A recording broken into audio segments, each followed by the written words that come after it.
I Danmark er CO2-udslippet 49.996 tons om året.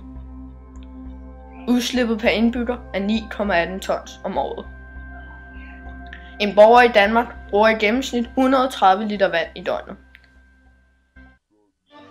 På grund af alt det strøm vi bruger og alt det CO2-udslip vi laver, forsvinder ca. 50 meter af gletsjerne per år. Isbjørnene dør, fordi isen de jager på er for tynd, og de falder igennem og drukner.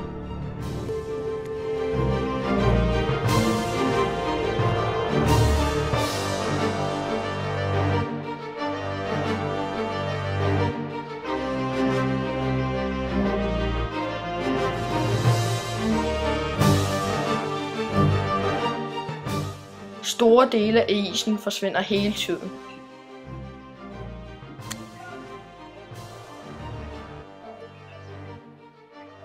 Og både mennesker og dyr tager konsekvensen af det.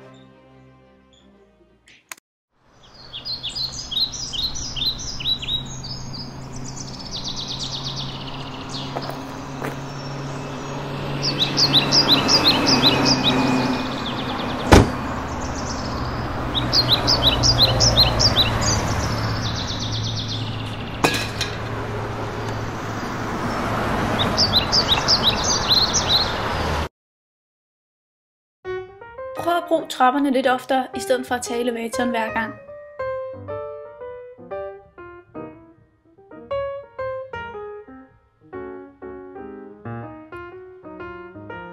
Sluk alt det unødvendige lys, der alligevel bare står og brænder for ingen verdens nytte.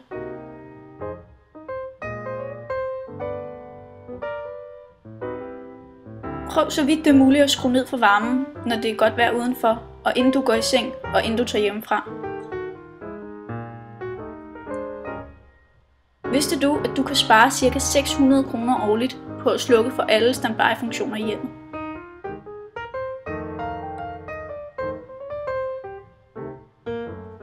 Sørg for at lade være med at lade vandet løbe, både når du drikker vand eller børster tænder.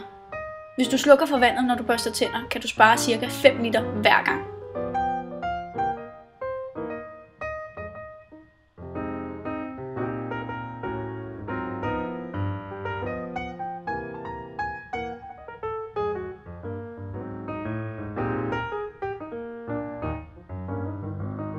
Faktisk går ca. 10% af husstandens elforbrug til standby-funktioner rundt omkring i hjemmet.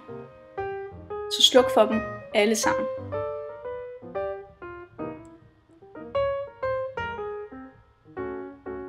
Spraydeodoranter indeholder nogle gange et specielt stof, der går op og skader ozonlaget.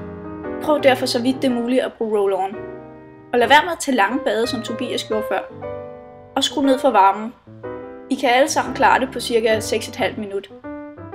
Og i stedet for at tænde computeren eller tv'et, kunne du jo gå ind og læse en af de dejlige bøger, man engang har fået af sin klasselærer. Helt garanteret masser af timers god underholdning i sådan en sag der.